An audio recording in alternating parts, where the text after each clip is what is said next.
അങ്ങനെ വീണ്ടും ഒരു ശനിയാഴ്ചയും കൂടെ വന്നിരിക്കുകയാണ് കേട്ടോ.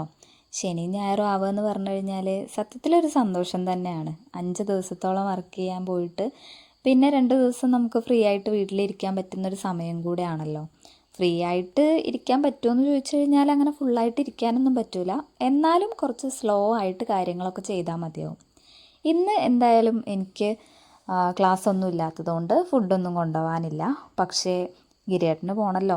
അപ്പോൾ പിന്നെ എന്തായാലും അടുക്കളയ്ക്ക് കയറിയേ മതിയാവൂ.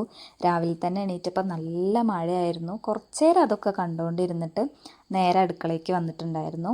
അപ്പോൾ ആദ്യം തന്നെ ദോശയ്ക്ക് ഉള്ള പണികളാണ് നോക്കിയിട്ടുണ്ടായിരുന്നത്. തലേ ദിവസം തന്നെ അമ്മ മാവൊക്കെ നന്നായിട്ട് അരച്ച് വെച്ചിട്ടുണ്ടായിരുന്നു. അപ്പോൾ അതൊക്കെ നന്നായിട്ട് പുളിച്ച് പൊന്തി വന്നിട്ടുണ്ടായിരുന്നു കേട്ടോ. അപ്പോൾ ഞാൻ നേരെ ദോശ ഉണ്ടാക്കാനായിട്ട് നിന്നു. ഒരടുപ്പിൽ ദോശ വെച്ചിട്ടുണ്ട്. മറ്റേ അടുപ്പിൽ തലേ ദിവസം ഗിരിയേട്ടൻ വന്നപ്പോൾ കുറച്ച് മീൻ കൊണ്ടുവന്നിട്ടുണ്ടായിരുന്നു. വേളൂരി എന്നാണ് മീനിൻ്റെ പേര് കേട്ടോ. നിങ്ങളവിടെയൊക്കെ എന്താ പറയുകയെന്നറിയില്ല. നമ്മുടെ വെത്തൽ മീനില്ലേ, അതിൻ്റെ കുറച്ചും കൂടെ വലിപ്പം കൂടിയിട്ടുള്ളൊരു ടൈപ്പാണ്. അപ്പോൾ അതിൽ നന്നായിട്ട് മസാല പുരട്ടിയൊക്കെ തലേ ദിവസം തന്നെ സെറ്റാക്കി വെച്ചിട്ടുണ്ടായിരുന്നു. പിന്നെ അമ്മ എണീറ്റ് വന്നപ്പോൾ തന്നെ അതെടുത്ത് പുറത്ത് വെച്ചിട്ടുണ്ടായിരുന്നു. അപ്പോൾ ഞാൻ വന്നപ്പോഴത്തേക്കും ഏകദേശം അതിലൊക്കെ തണുപ്പ് മാറി നല്ല സുന്ദരക്കുട്ടപ്പനായിട്ട് ഇങ്ങനെ നിൽക്കുന്നുണ്ടായിരുന്നു. അപ്പോൾ ഞാൻ വേഗം തന്നെ അതെടുത്ത് ചട്ടിയിലിട്ട് പൊരിക്കാനായിട്ട് വെച്ചിട്ടുണ്ട് കേട്ടോ. അപ്പോൾ അതവിടെ കിടന്നിങ്ങനെ ആയിക്കോളും. അപ്പോൾ എനിക്ക് ദോശയും ചൂടാം, അതുപോലെ തന്നെ മീനും അവിടെ ആയിക്കോളും. പിന്നെ അമ്മ എണീറ്റ ഉടനെ തന്നെ രാവിലെ ചോറിൻ്റെ കാര്യങ്ങളൊക്കെ അമ്മ തന്നെയാണ് നോക്കുക. ചോറ് വെക്കും, അതുപോലെ തന്നെ ചായ ഉണ്ടാക്കി വെക്കും. പിന്നെ ബാക്കി കാര്യങ്ങളൊക്കെ ഞാനും കൂടെ എണീറ്റ് വന്നിട്ടാണ് ചെയ്യാറുള്ളത് കേട്ടോ.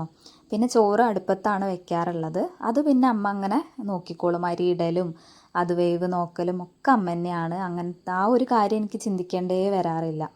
പിന്നെ കഷ്ണങ്ങൾ കറിക്കുള്ളതായാലും ഉപ്പേരിക്കുള്ളതായാലും ഒക്കെ അമ്മ അരിഞ്ഞു കൊണ്ടുവന്ന് തരും കേട്ടോ. അപ്പോൾ അതിനനുസരിച്ച് കറി ആവുന്നതിന് ശേഷം ഉപ്പേരി ഉണ്ടാക്കുക. അങ്ങനെ അങ്ങനെ അങ്ങനെ ഓരോ കാര്യങ്ങളായിട്ട് അങ്ങനെ രണ്ടാളും കൂടെ രാവിലെ തന്നെ അടുക്കളയിൽ അങ്ങനെ എല്ലാ കാര്യം ചെയ്തു പോവാറാണുള്ളത്. അപ്പോൾ ഇന്ന് രാവിലെ സാമ്പാർ ഉണ്ടാക്കാമെന്നാണ് കരുതിയിട്ടുള്ളത്. അങ്ങനെയാണെങ്കിൽ ദോശയ്ക്കും എടുക്കാം, അതുപോലെ തന്നെ ചോറിനും എടുക്കാമല്ലോ. അപ്പോൾ പിന്നെ കറി അങ്ങനെ സാമ്പാറിനുള്ള കഷ്ണങ്ങളൊക്കെ അമ്മ അരിഞ്ഞുകൊണ്ടിരിക്കുന്നുണ്ട്.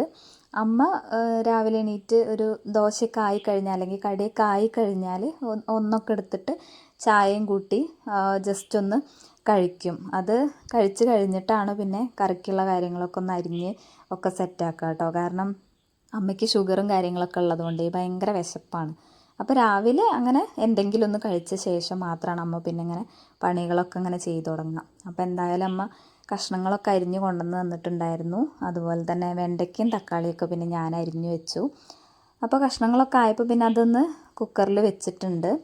ഇനിയിപ്പോൾ കുറച്ച് ദോശ ആയിട്ടുണ്ട്. അപ്പോൾ ഗിരിയേട്ടന് കഴിക്കാനൊക്കെ പാകത്തിനുള്ള ദോശ ആയിക്കഴിഞ്ഞാൽ പിന്നെ കുറച്ച് കഴിഞ്ഞിട്ട് സാവകാശം ഉണ്ടാക്കാറാണ് ചെയ്യാറുള്ളത് കേട്ടോ. കാരണം ഇവിടെ 10 മണിക്കും ചായക്കടിയൊക്കെ കൂട്ടി ഒന്ന് ചായ കുടിക്കുന്ന ഒരു പതിവുണ്ട്. ലീവുള്ള ദിവസത്താണെന്നുണ്ടെങ്കിൽ ഞാനും തന്നെ 10 മണിയാകുമ്പോൾ പണികളൊക്കെ കഴിഞ്ഞാൽ ജസ്റ്റ് ചായയൊക്കെ ഒന്ന് കുടിക്കും. അപ്പോൾ കുറച്ച് കൂടുതൽ ചായക്കടി ഉണ്ടാക്കി വെക്കേണ്ടി വരും. അപ്പോൾ അത് ചട്ടി അവിടെ മാറ്റി വെച്ചിട്ടുണ്ട്. ഇനി കറിയും ഉപ്പേരി കാര്യങ്ങളൊക്കെ ആയിക്കഴിഞ്ഞാൽ കുറച്ചും കൂടെ ദോശ വീണ്ടും ഉണ്ടാക്കേണ്ടി ഉണ്ടാവും. അപ്പോൾ പിന്നെ സാമ്പാറിക്ക് വേണ്ടിയിട്ടുള്ള വെണ്ടയ്ക്ക ഒന്ന് വറുത്ത് വെക്കുകയാണ്. വെണ്ടയ്ക്ക ജസ്റ്റ് ഒന്ന് വെളിച്ചെണ്ണ ഒഴിച്ചിട്ടൊന്ന് ചൂടാക്കി എടുത്തു കഴിഞ്ഞാൽ അത് അത്രത്തോളം ആ കൊഴുപ്പ് ഫീൽ ചെയ്യൂല. അപ്പോൾ നമ്മൾ കഷ്ണങ്ങളൊക്കെ വെന്ത ശേഷം വെണ്ടയ്ക്കയും കൂടെ ഇട്ടിട്ട് ഒരൊറ്റ വിസിലടിച്ച് കഴിഞ്ഞാൽ അതങ്ങനെ വെന്ത് കുഴഞ്ഞു പോവില്ല എന്നുള്ളതുകൊണ്ട് ജസ്റ്റ് അതൊന്ന് ചൂടാക്കാൻ വെച്ചിട്ടുണ്ട്. അതേസമയം തന്നെ നമ്മൾ സാമ്പാറിക്ക് വേണ്ട പരിപ്പും കാര്യങ്ങളൊക്കെ അപ്പുറത്തെ അടുപ്പിൽ വെന്തുകൊണ്ടിരിക്കുന്നുണ്ട് കേട്ടോ. അതങ്ങനെ വിസിലടിക്കുന്നുണ്ട്. ഒരു 3 എണ്ണമൊക്കെ ആകുമ്പോൾ ഓഫാക്കാമെന്ന് കരുതിയിട്ടാണ് അതിനെ മൈൻഡ് ആക്കാത്തത്. പിന്നെ അതുപോലെ തന്നെ ഇന്നിപ്പോൾ ബീട്രൂട്ട് ഉപ്പേരിയാണ്. അപ്പോൾ അമ്മ അങ്ങനെ ചോദിക്കുന്നുണ്ട് എന്തുപ്പേരിയാണ് വെക്കേണ്ടതെന്ന് ചോദിക്കുന്നുണ്ട്. അപ്പോൾ ഗിരിയേട്ടന് ഏറ്റവും ഇഷ്ടപ്പെട്ട ഒരു ഉപ്പേരിയും കൂടിയാണ് ബീട്രൂട്ട് എന്ന് പറയുന്നത്. ബീട്രൂട്ട് കഷ്ണമായിട്ട് അരിഞ്ഞു കഴിഞ്ഞാലൊന്നും പറ്റില്ല കേട്ടോ. അതിങ്ങനെ ചീകി ചീകി എടുക്കൂലേ, അങ്ങനെയാണെങ്കിലാണ് ഇവിടെ പിന്നെയും നന്നായിട്ട് കഴിക്കുക. അതുകൊണ്ട് പിന്നെ അതൊരു സൈഡിൽ ഇങ്ങനെ നടക്കുന്നുണ്ട്. കുറച്ച് അമ്മ ഇങ്ങനെ ചീകി തന്നു. പിന്നെ അമ്മയ്ക്ക് കൈ വേദനിച്ചിട്ട് ബാക്കി ഞാൻ ശരിയാക്കിക്കോളാം എന്ന് പറഞ്ഞ് അവിടെ വാങ്ങി വെച്ചിട്ടുണ്ട്. ഇനി ഈ ഒരു കറിയൊക്കെ ആവുന്ന സമയത്തേക്ക് ആ ബീട്രൂട്ടും കൂടെ ചീകി എടുക്കാമല്ലോ എന്ന് കരുതി ഞാനങ്ങനെ സൈഡിൽ കൂടെ അതൊക്കെ ഇങ്ങനെ നടക്കുന്നുണ്ട് കേട്ടോ. പിന്നെ ഇടയ്ക്ക് അമ്മ വന്ന് ചോറിൻ്റെ വേവും കാര്യങ്ങളൊക്കെ പാകമായോ എന്നുള്ളത് ഇടയ്ക്കൊന്നിങ്ങനെ ചെക്ക് ചെയ്ത് പോകുന്നുണ്ട്. പിന്നെ കറികൾ വെക്കുന്ന സമയത്താണെങ്കിലും ഉപ്പേരിയൊക്കെ ആണെന്നുണ്ടെങ്കിലും ഇടയ്ക്കിങ്ങനെ വന്ന് ഉപ്പ് നോക്കി, അല്ലെങ്കിൽ അതങ്ങനെ ഉണ്ടാക്കിയാൽ മതി ഇങ്ങനെ ഉണ്ടാക്കിയാൽ മതി എന്നുള്ള അഭിപ്രായങ്ങളൊക്കെ ഉണ്ടാവും. അങ്ങനെ രണ്ടാളും കൂടെ അങ്ങനെ രണ്ടാളുടെ അഭിപ്രായത്തിനനുസരിച്ചാണ് രാവിലത്തെ പണികളൊന്നും ഒക്കെ തീർക്കാറുള്ളത് കേട്ടോ. അപ്പോൾ എന്തായാലും ബീട്രൂട്ടൊക്കെ നല്ല വൃത്തിക്ക് തന്നെ ചീകി കിട്ടിയിട്ടുണ്ട്. ഇനി അതൊന്ന് ഉപ്പേരിയാക്കി എടുക്കണം.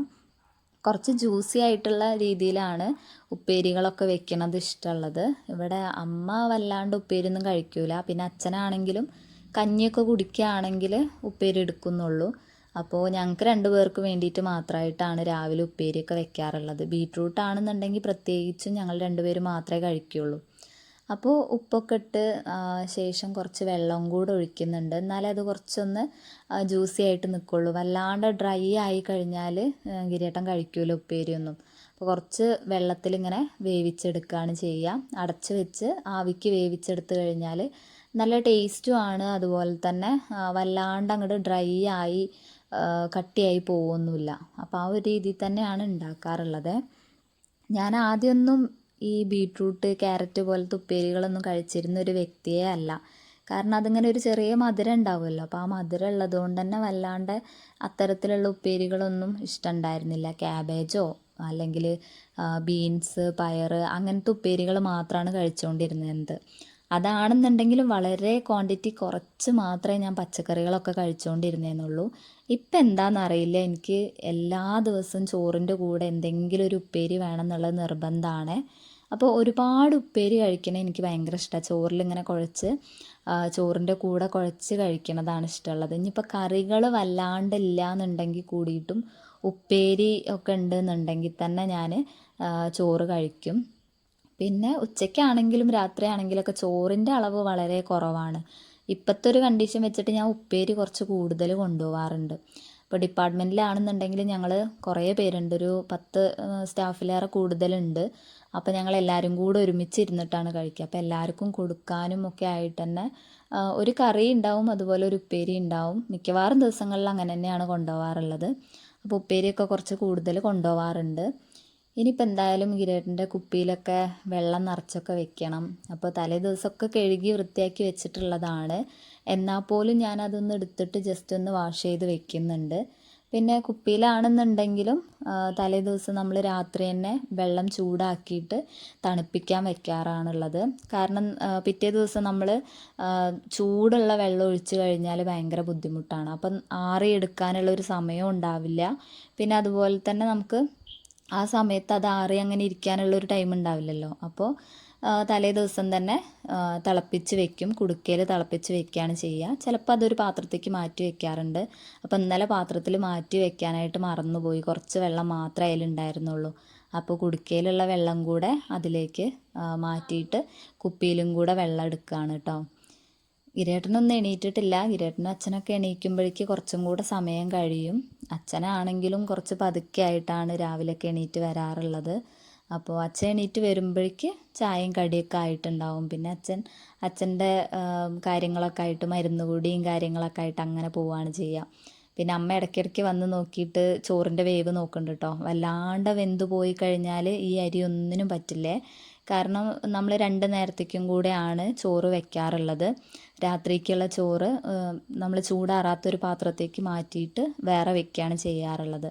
അപ്പോൾ വല്ലാണ്ട് വെന്ത് കഴിഞ്ഞാൽ രാത്രിയാകുമ്പോഴത്തേക്ക് അത് കേടായി പോകുന്നുള്ളതുകൊണ്ട് ആ ഒരു പാകത്തെ വേവിലാണ് എടുക്കാറുള്ളത്. പിന്നെ തീരെ വെന്തിട്ടില്ല എന്നുണ്ടെങ്കിലും അല്ലെങ്കിൽ ഒരു പാകത്തിനായിട്ടില്ല എന്നുണ്ടെങ്കിൽ ഗിരിയേട്ടനും പറ്റില്ല. അപ്പോൾ എല്ലാവരുടെ ഇഷ്ടത്തിനനുസരിച്ച് വേവാവണമല്ലോ എന്ന് കരുതിയിട്ട് അമ്മ തന്നെ ഇടയ്ക്കിടയ്ക്ക് വന്നിട്ട് അതിങ്ങനെ ചെക്ക് ചെയ്തുകൊണ്ടിരിക്കും. പിന്നെ അതുപോലെ തന്നെ ഉപ്പേരിക്കുള്ളതും കറിക്കുള്ളതൊക്കെ ആക്കി തന്നു കഴിഞ്ഞാൽ പിന്നെ അമ്മ അടിച്ചു വാരാനും പുല്ല് പറിക്കാനൊക്കെ ആയിട്ട് ഇങ്ങനെ പുറത്തേക്ക് പോകും കേട്ടോ. പുറത്തെ പണികളൊക്കെ ആയിട്ട് അങ്ങനെ നടക്കും. പിന്നെ അതുപോലെ അപ്പുറത്തെ വീട്ടിൽ മേലോർത്തമ്മയോരൊക്കെ ഉണ്ടാവും. ഓരോട് എന്തെങ്കിലും വിശേഷമൊക്കെ പറഞ്ഞിരിക്കുന്നുണ്ടാവും. അപ്പോഴത്തേക്കൊക്കെ വേഗം പണികളൊക്കെ തീരും. ഇനിയിപ്പോൾ ലേറ്റായിട്ട് എണീക്കുകയാണെന്നുണ്ടെങ്കിൽ കൂടിയിട്ടും പോവാനാവുന്ന സമയത്തേക്ക് എല്ലാം റെഡി ആവാറുണ്ട് കേട്ടോ. പിന്നെ എനിക്ക് പോവാൻ ലേറ്റ് ആവുകയാണെന്നുണ്ടെങ്കിൽ ബാക്കിയുള്ള പണികളൊക്കെ അമ്മ വന്നിട്ടാണ് ചെയ്യുക. ചിലപ്പോൾ ഉപ്പേരിയൊക്കെ അടുപ്പത്തായിട്ടുണ്ടാവും, വെന്തിട്ടുണ്ടാവില്ല. അപ്പോൾ ബാക്കി അമ്മ നോക്കിക്കോളും.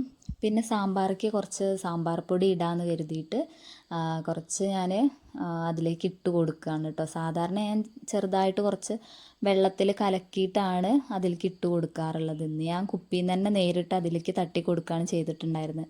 അപ്പോൾ പറ്റിയൊരു അബദ്ധം എന്താണെന്ന് വെച്ച് കഴിഞ്ഞാൽ ആ കയ്യിലിൻ്റെ ഉള്ളിൽ അതിങ്ങനെ കുറച്ച് പൊടി ഒട്ടി പിടിക്കുന്നുണ്ടായിരുന്നു. എത്ര ഇളക്കിയിട്ടാണെങ്കിലും അത് അതിൽ കലങ്ങി പോകുന്നുണ്ടായിരുന്നില്ല കേട്ടോ.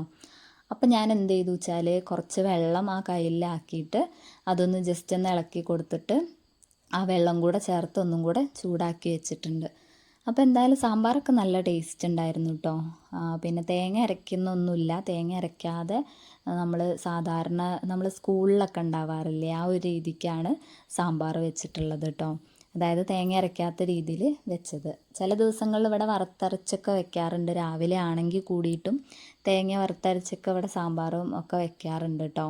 പിന്നെ തേങ്ങ അരച്ച് വെക്കുകയാണെന്നുണ്ടെങ്കിൽ തേങ്ങേൻ്റെ വറവും കാര്യങ്ങളൊക്കെ അമ്മ അങ്ങനെ നോക്കും. അമ്മയ്ക്ക് അമ്മേൻ്റെതായിട്ടുള്ളൊരു വറവ്, പിന്നെ അതുപോലെ തന്നെ സാമ്പാറിലിടുന്ന മസാലകളുടെ അളവ് അതൊക്കെ അവർക്ക് പ്രത്യേകമായിട്ട് അറിയാലോ. അപ്പോൾ അതിനനുസരിച്ച് അമ്മ തന്നെയാണ് മസാലയും കാര്യങ്ങളൊക്കെ ഇട്ട് തരാറുള്ളത് കറികളൊക്കെ ഉണ്ടാക്കുമ്പോൾ. കൂടുതലും കറികൾ അമ്മ തന്നെയാണ് ഉണ്ടാക്കാറുള്ളത്. ചില ദിവസങ്ങളിൽ മാത്രമാണ് ഞാനിങ്ങനെ എല്ലാം ചെയ്യാറുള്ളത്. മറ്റത് എല്ലാ മസാലയൊക്കെ ഇട്ടിട്ട് കുക്കർ അടച്ചിട്ട് എനിക്ക് തരും. പിന്നെ അടുപ്പത്ത് വയ്ക്കുക, അതൊന്ന് വിസിൽ വന്നു കഴിഞ്ഞാൽ ഓഫ് ചെയ്യുക, പിന്നെ വറുത്തിടുക, അങ്ങനത്തെ ചെറിയ ചെറിയ പണികൾ മാത്രമേ ഉണ്ടാവാറുള്ളൂ കേട്ടോ. മിക്കവാറും അങ്ങനെയൊക്കെ ആവുന്നത് കൊണ്ട് തന്നെ വല്ലാതെ ഹെവി പണികളൊക്കെ രാവിലെ എടുക്കുകയാണ് എന്നുള്ളൊരു തോന്നൽ ഉണ്ടാവാറില്ല. നല്ല കൂളായിട്ട് തന്നെയാണ് പണികളൊക്കെ ചെയ്യാറുള്ളത്. രണ്ടാൾക്കും അതുകൊണ്ട് ഭയങ്കര ബേർഡനായിട്ടൊന്നും ഫീൽ ചെയ്യാറില്ല. പിന്നെ ഇന്നത്തെ ഒരു പ്രത്യേകത എന്ന് പറഞ്ഞു കഴിഞ്ഞാൽ ഇനിയിപ്പോൾ ബാക്കിയുള്ള പണികളൊക്കെ സാവകാശം ചെയ്യണം. പിന്നെ അതുപോലെ കുറച്ച് ക്ലീനിങ്ങും കാര്യങ്ങളൊക്കെ ഉണ്ട്. എന്തായാലും ഗിരിയേട്ടൻ പോയിട്ട് വേണം ഞാൻ അതൊക്കെ ചെയ്യാനായിട്ട്.